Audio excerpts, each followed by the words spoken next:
Alright folks, today our Reddit story comes from r/NuclearRevenge, where OP finds themselves in a situation with an abusive nanny, and oh boy does this one have the greatest plot twist ever. Alrighty, let's dive in. My crappy nanny claims my sister assaulted her, so she gets what's coming to her. The characters in this story are as follows, false names of course. Me, Sister 1, Rose, 14 years old, Brother 1, Dan, 13 years old, Brother 2, Chase, 11 years old, Sister 2, Samara, 9 years old, Brother 3, Kyle, 3 years old.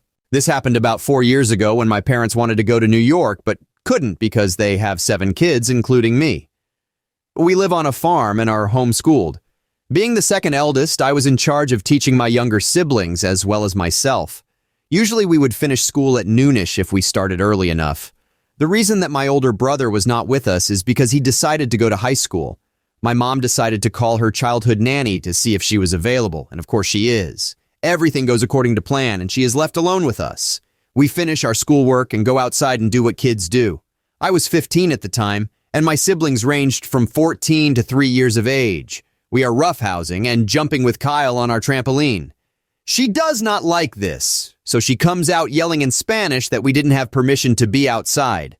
We live in a predominantly Hispanic area near the US-Mexico border, but most people we meet are either bilingual or just speak English. Us specifically, we just speak English. My sister and I barely understand what she is conveying, but we understand because of her body language and tell the other kids to come in. She then comes and scolds us in Spanglish, meaning Spanish mixed with English. We should not be slacking off and we should take care of our school.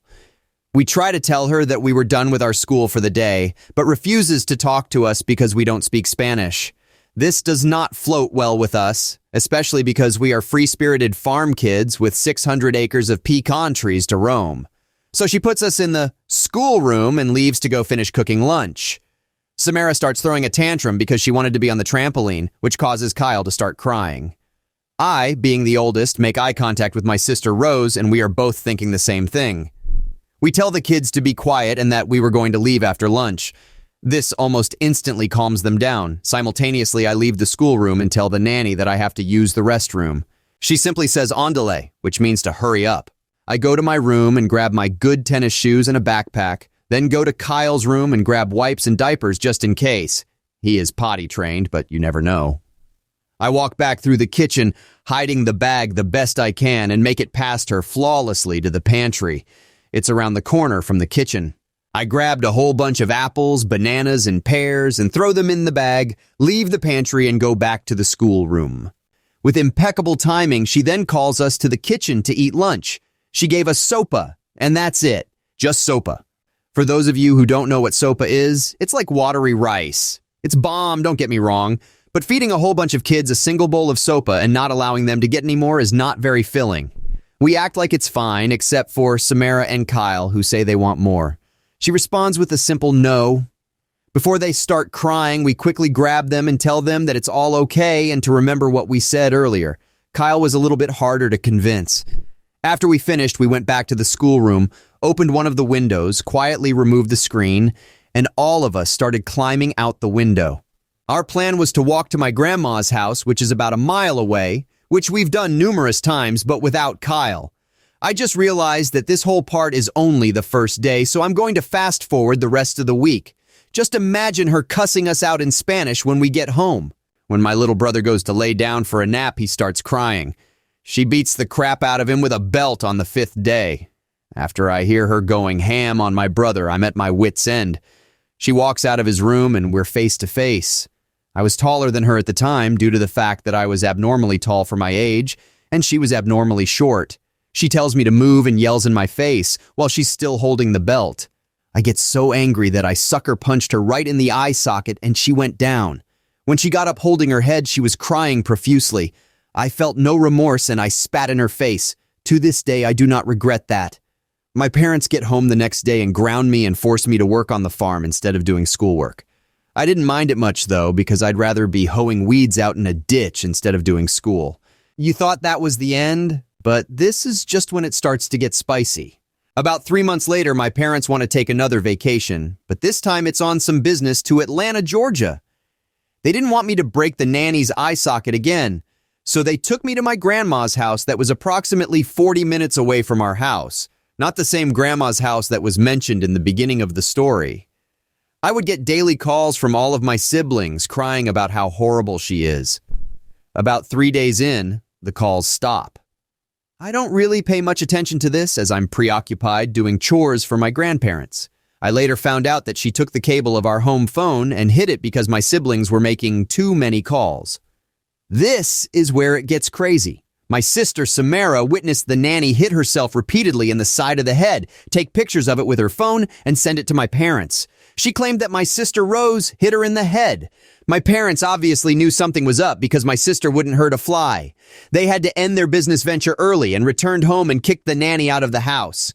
My mom got the stories from all of us, including me, and concluded that I never hit her and that Rose never hit her.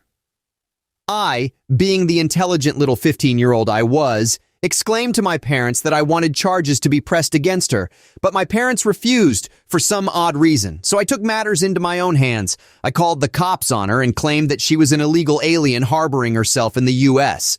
What I didn't know is that she actually freaking was. I just wanted to get her in trouble, but ended up making her lose her entire livelihood and deported back to Mexico. Wow, that story was absolutely bonkers. You know, it's one thing to read about an overbearing nanny in children's books, but to actually have one, like a real-life Miss Trunchbull, that's the stuff of nightmares. Honestly, the audacity of that nanny was just mind-boggling.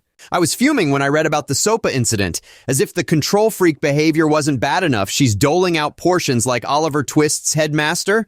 That's a whole new level of not cool. The bit about her hitting herself, though, wow, what a plot twist. This isn't just any garden variety villain we're dealing with. This is some next-level diabolical scheming. It's like watching a soap opera where the evil stepmother keeps hatching one outrageous plan after another. I mean, who does that? And then there's our young protagonist holding their ground, taking initiative, and standing up for their siblings. Major respect for that. Punching the nanny, calling the cops, I mean, that's some serious nerve. But hey, desperate times call for desperate measures, right? The whole accidentally got her deported part, I'm telling you, I've seen comedies with less perfect punchlines. What a payoff! It's like the universe said, well, let me add a little twist to this saga. Life truly is stranger than fiction sometimes. I almost felt sorry for the nanny. Almost. Then I remembered that she abused a little child, and then she tried to frame another child for assault. This escalated really fast, but I guess the universe always has its brutal way of bringing people back into reality. Oh, and I might just believe in the concept of karma a bit more now.